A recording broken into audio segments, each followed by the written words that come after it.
তুমি জানো কি করতে হবে, কিন্তু শুরু করতেই পারছো না।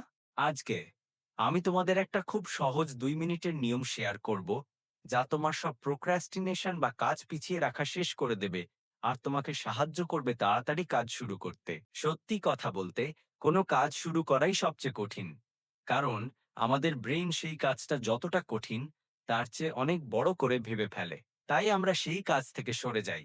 এর ফলাফল, আমরা স্ট্রেসড হই আর সময়ও নষ্ট হয়। সবশেষে আমরা কাজটা আবার টালাই, অর্থাৎ প্রোক্রাস্টিনেট করি। কিন্তু একটা খুব সহজ নিয়ম আছে, 2 মিনিটের নিয়ম। যদি কোনো কাজ 2 মিনিটের কম সময় নেয়, তাহলে এখনই সেটা করো।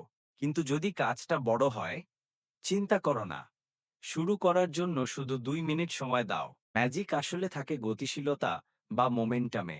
শুরু করলেই ধীরে ধীরে কাজটা চালিয়ে যাওয়া সহজ হয়ে যায়। এটা তোমার ব্রেইনকে ধোঁকা দেয়, মনে করায়, আরে কাজটা তো এত কঠিন না যেমন ভেবেছিলাম। এবার শুনো, 2 মিনিটের নিয়মটা কিভাবে ব্যবহার করতে পারো সেটা বলি।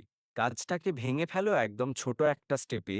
যেমন ধরো, একটা আর্টিকেল লিখতে হবে, শুধু একটা বাক্য লেখো। অথবা বই পড়া শুরু করতে চাও, শুধু একটা প্যারাগ্রাফ পড়ো।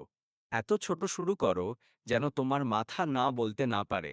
শুধু 2 মিনিটের জন্য কমিট করো। 2 মিনিট পর যদি থেমেও যাও, সমস্যা নেই, গিল্টি ফিল করার দরকার নেই। কিন্তু বেশিরভাগ সময় তুমি নিজেই বুঝবে, চালিয়ে যেতে মন চাইবে। এই নিয়মটা কাজ করে, কারণ কাজ করলে তবেই মোটিভেশন আসে। মোটিভেশন দিয়ে কাজ শুরু হয় না। প্রোক্রাস্টিনেশনের বিরুদ্ধে তোমার সেরা অস্ত্র এই 2 মিনিটের রুল। দেখেছেন? শিখেছেন? এবার লাইক দিন, কমেন্ট করুন আর সাবস্ক্রাইব করে নিন।